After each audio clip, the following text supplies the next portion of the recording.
Hi guys, welcome to this video on solving simultaneous equations with matrices. Ka-ching! Yes, my name's Darren, Maths Guru. Really good to see you. If you haven't already done so, please subscribe to my YouTube channel. It'll stop my mum watching these videos and just lets me know that you are watching. Nothing more, nothing less. Turn off notifications if you don't want to be told about them, but it's nice just to know that someone somewhere has watched a video. Mathsguru.com is there with all of these videos to download with notes and exam questions and time codes and so much more coming, and totally free to sign up. So head over there. I promise you it'll be useful. Now, what are we going to do? We've looked at matrices and inverse matrices and identity matrices, and we looked at encoding and decoding, and all of that is going to build very much on what we're looking at here, which is understanding how to solve simultaneous equations using the CAS. And you're probably going to turn around and say, well, hold on a moment, we've done this before. And I'm sort of going to say, yes, we have. We have in a previous section looked at the idea of using elimination and substitution and graphically to solve simultaneous equations. And your heart might be thinking, going, I hate this. Well, you're not going to hate it anymore, because doing it in matrices is actually a lot better. Believe it or not. Yay, yay, ka-ching. Thank you very much. And you're going to say, huh? All right. First things first. We actually can change simultaneous equations into a set of matrices. You're going to say, why would we do this? And I'm going to say, just because it's part of the course. Suck it up, princess, and do it. Please. Okay, so we've got an example here that says we've got 5x plus 2y is equal to 21, and you've got 7x's plus 3y's is equal to 29. Now, obviously, these here are simultaneous equations. They've got two sets of unknowns, or a set of unknown x and y, written in two equations. They are written in intercept form. And if none of that has made any sense, again, head to mathsguru.com or my YouTube channel, and videos are there that'll explain all of this to you. There's no point going forward if you don't understand that. Now, building on what we've just learned with matrices, I can actually turn this and write it in a different way using matrices. And as I say here, that's 5, 2, 7, 3, xy equals 21, 29. Now, obviously, between those two matrices are times, and you're going to turn and say, hold the phone. Where did that come from? Well, 5, 5, 2, 2, 7, 7, 3, and 3. So that first matrix is made up of the coefficients from those two equations. And it is vitally important to realize that they are written with x first and then y's. Yes, because again, we realize maths will try and trick you by writing them in different orders, which means you'll have to swap them around and keep the signs the same way. So where do we get this x and y from? Obviously, my equation. Can you see where the 21 and 29 are coming from? They are coming from the 21 and 29. Now, if you don't believe me and you want to say, well, hold on a moment, does that really multiply out to give me the equations? Absolutely. So if you remember, if we multiply those two together, we're going to multiply the first row by the first column, and you're going to end up with 5 times x plus 2 times y, and that's going to equal the value here, which is 21. And then we're going to do the second row times the first column, which will be 7x plus 3y equals 29, and ka-ching, we've proved it's a case. So now we can turn these equations, the simultaneous equations, into matrix form. But why is that going to be important to me?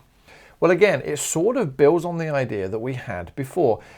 Equations, solving these things by elimination is really painful. Solving it by substitution, slightly easier, but still painful. Drawing these things, rather gouge my eyes out with rusty spoons.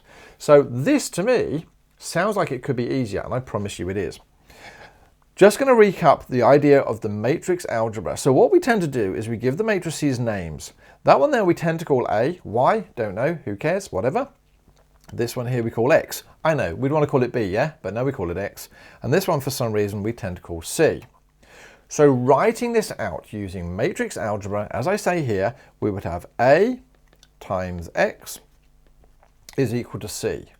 Now, when we solve simultaneous equations, we're trying to find the value of x and y. So we want this x on its own, which means we need to get rid of the a, and we can divide it, can't we? No, we can't divide it. Why? Because you can't divide matrices. But we can use the identity and inverse matrix stuff that we've learned in a previous video.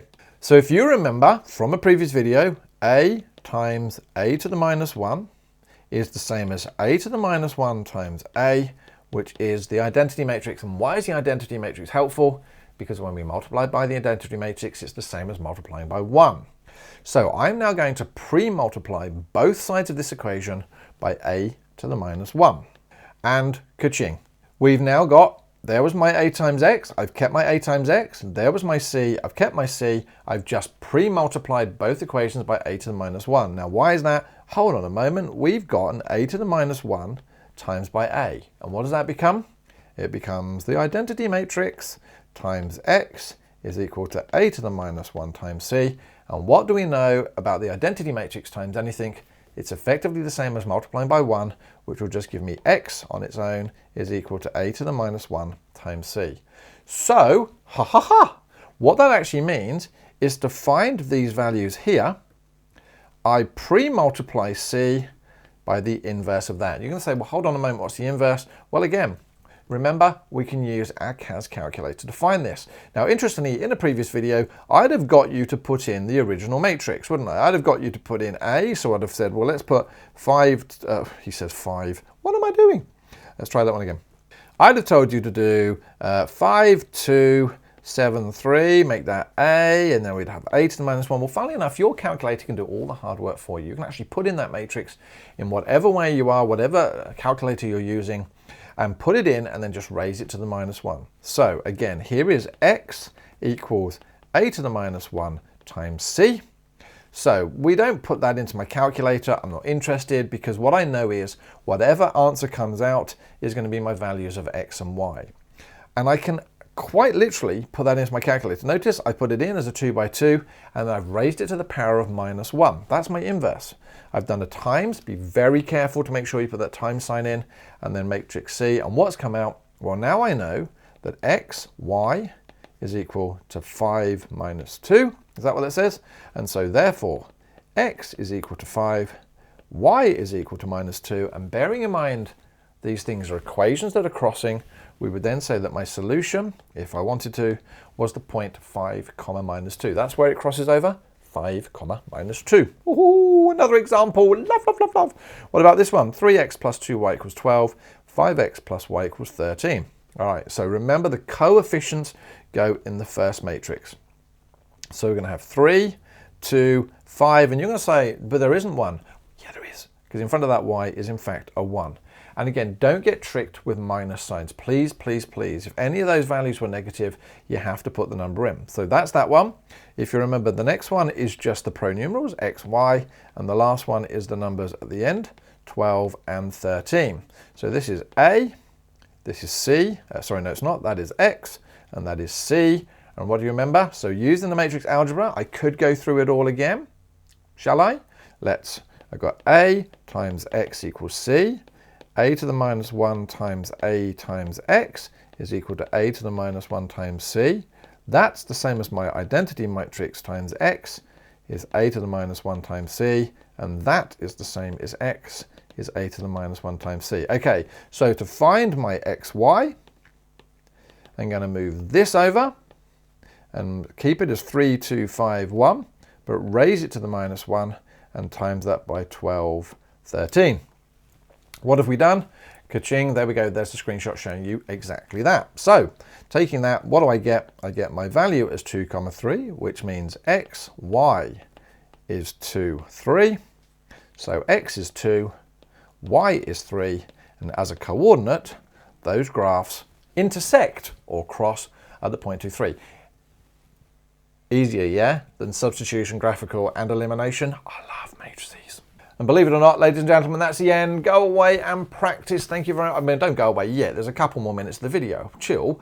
But pretty much the end of the video. mathsguru.com if you haven't already done so. YouTube to subscribe and let me know that you're watching. Otherwise, I look forward to seeing you again. Stay safe, yeah? I'll see you again soon. Thanks very much for watching, guys. Yes, this is the end of another video. If you haven't already done so, can you click on my subscribe button? Yes, it doesn't mean anything other than the fact that I know that you are watching. Yes, it's greatly appreciated.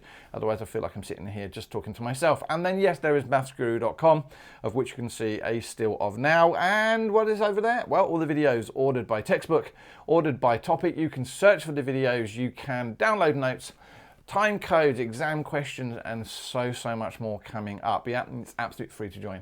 So I'm done. Thank you very much. I hope to see you in another video. Give me a shout out to your mates if you can. I just want to make sure that everyone finds maths interesting and easy. All right, take care, guys. See you again. Bye-bye. Stay safe.